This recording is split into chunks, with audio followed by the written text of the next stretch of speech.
আসসালামু আলাইকুম। বাংলা সংবাদে আপনাদের সবাইকে স্বাগত জানাচ্ছি। আমি ফিরোজ তোহা। শুরুতেই বিআরবি কেবলস সংবাদ শিরোনাম। বাংলাদেশের সর্বশেষ গুরুত্বপূর্ণ আপডেট সংবাদে আপনাকে স্বাগত। শুরুতেই সংবাদ শিরোনাম, পরে বিস্তারিত। প্রথমে জানাবো, ফিনান্সিয়াল টাইমসের প্রতিবেদন, বিদেশে অর্থ পাচারকারীদের সঙ্গে সমঝোতার কথা ভাবছে বাংলাদেশের সরকার। বাংলাদেশ থেকে বিদেশে অর্থ পাচার করার কারণে বিদেশে অর্থ পাচারের অভিযোগে অন্তর্বর্তীকালীন সরকার যেসব ধনকুবেরকে অভিযুক্ত করেছে তাদের সঙ্গে আর্থিক সমঝোতায় পৌঁছানো হতে পারে বলে ইঙ্গিত দিয়েছে বাংলাদেশ। সরকারের সম্পদ পুনরুদ্ধার কার্যক্রমে নেতৃত্বদানকারী বাংলাদেশ ব্যাংকের গভর্নর ডক্টর আহসানিস মনসুর ফিনান্সিয়াল টাইমসকে বলেছেন, অপেক্ষাকৃত কম গুরুতর মামলাগুলোর ক্ষেত্রে আর্থিক সমঝোতা এবং অন্যতম বিকল্প হিসেবে বিবেচিত হতে পারে।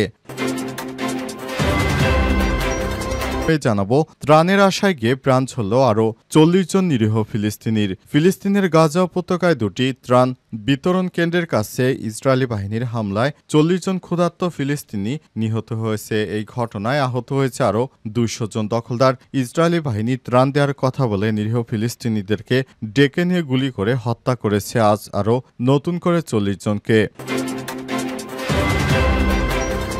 এরপর জানাবো, অল্পের জন্য ক্ষমতাচ্যুতর হাত থেকে বাঁচলেন নেতানিয়াহু।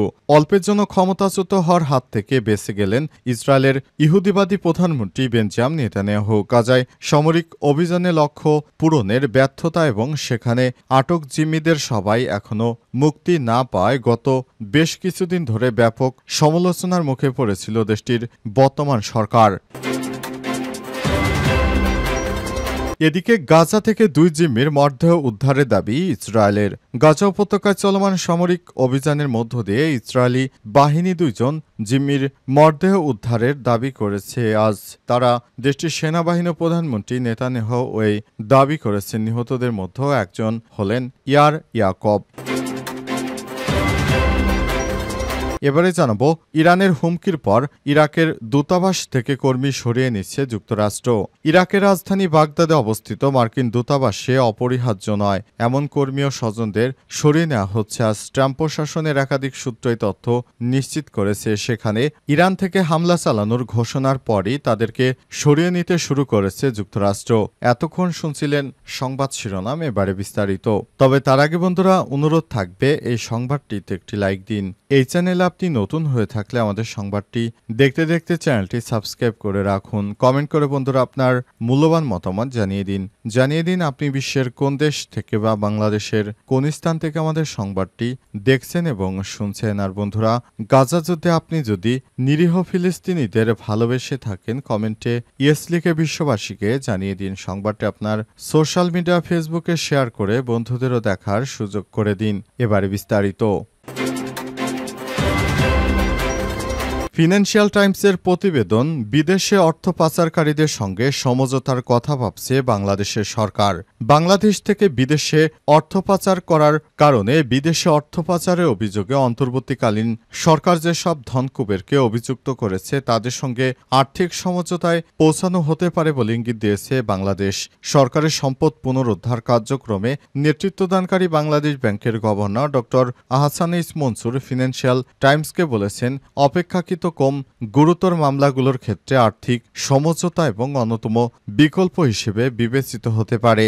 গভর্নর বলেছেন, সাবেক প্রধানমন্ত্রী শেখ হাসিনা শাসনামলের সঙ্গে সংশ্লিষ্ট ব্যবসায়ী রাজনৈতিক ব্যক্তিদের কাছ থেকে অর্থ পুনরুদ্ধারে ভবিষ্যৎ আন্তর্জাতিক মামলা পরিচালনায় তিনি $10 কোটি পর্যন্ত অর্থ সংগ্রহের লক্ষ্য রাখছেন। ছাত্র জনতার অভ্যুত্থানে গত অগস্টে শেখ হাসিনা ক্ষমতাচ্যুত হওয়ার পর গঠিত অন্তর্বর্তীকালীন সরকার বলছে, বিগত সরকারের সঙ্গে সংশ্লিষ্ট ব্যক্তিরা দেশ থেকে বহু বিলিয়ন ডলার পাচার করেছে। এই সপ্তাহে যুক্তরাজ্যে সফরের আগে ঢাকায় দেয়া একটি সাক্ষাৎকারে আহসানিস মনসুর বলেছেন, অভিযুক্ত ব্যক্তিদের কথিত কার্যকলাপের প্রকৃতির উপর বাংলাদেশ ব্যাংকের পদক্ষেপ নির্ভর করবে। গভর্নর আরও বলেন, যদি আইন লঙ্ঘনের প্রকৃতি তুলনামূলকভাবে হালকা ধরতে হয় তবে আমরা দেওয়ানি মামলা করব এবং সেই প্রক্রিয়ায় অংশ হিসেবে আর্থিক সমঝোতার কথা বিবেচনা করা হবে। তবে সম্ভাব্য কোনো ব্যক্তিরা এই প্রক্রিয়ায় আওতায় আসতে পারে সে বিষয়ে কোনো উদাহরণ দেননি তিনি। অধ্যাপক ডক্টর ইউনূসের নেতৃত্বাধীন প্রশাসন ইতিমধ্যেই শেখ হাসিনার পরিবার সহ আগের সরকারের সঙ্গে সংশ্লিষ্ট রাজনৈতিকভাবে প্রভাবশালী পরিবারগুলোর বিরুদ্ধে অগ্রাধিকারের ভিত্তিতে 11টি তদন্ত শুরু করেছে।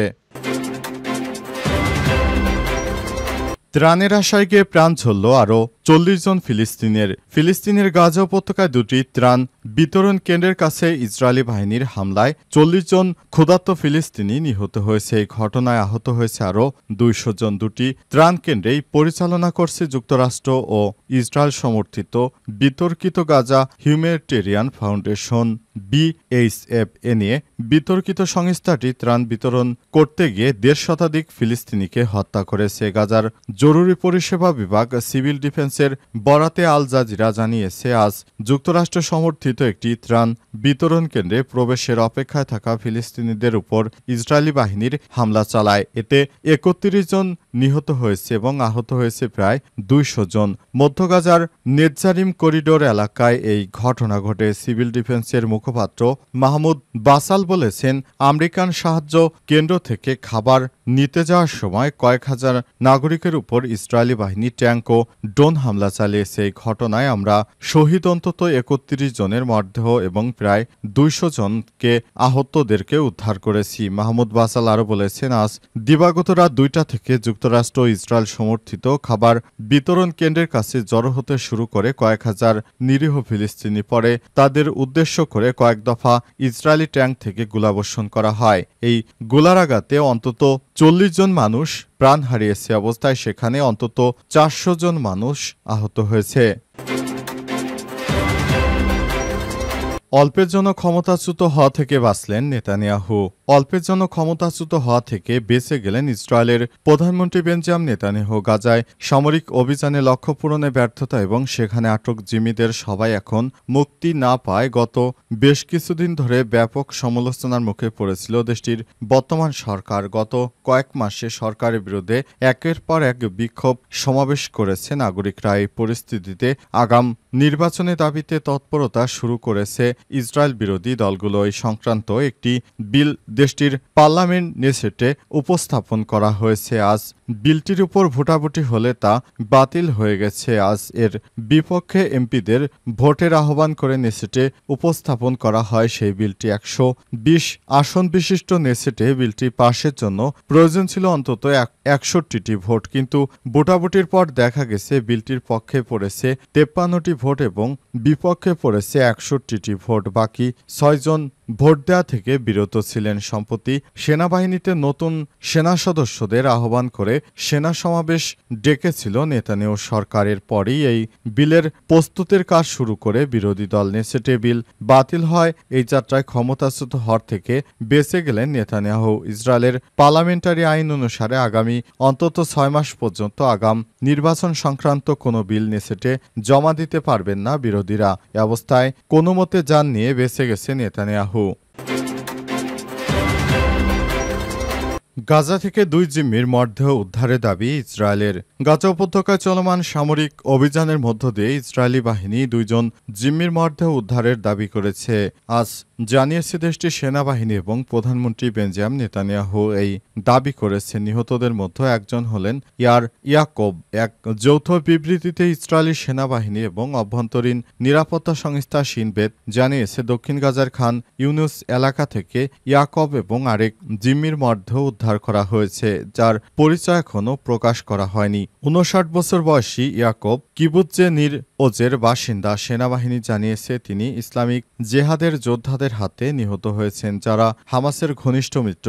হামলার দিন তিনি ও তার সঙ্গিনী মেইরাব তাল নির ওজের নিজ বাসায় নিরাপদে কক্ষে আশ্রয় নিয়েছিলেন। সেখান থেকেই 2 জনকে অপহরণ করা হয় এবং মেইরাব তাল 2023 সালের 28শে নভেম্বর যুদ্ধবিরতির সময় মুক্তি পান। ইয়াকবের সন্তান ইয়াগিল ওর যাদের সেদিন অন্য স্থান থেকে অপহরণ করা হয়েছিল গত 27শে নভেম্বর যুদ্ধবিরতির সময় তারাও মুক্তি পান। প্রধানমন্ত্রী নেতানিয়াহু বলেছেন, ইসরায়েলের সব নাগরিকের পক্ষ থেকে আমি এবং আমার স্ত্রী নিহতদের পরিবারের প্রতি গভীর সমবেদনা জানাচ্ছি।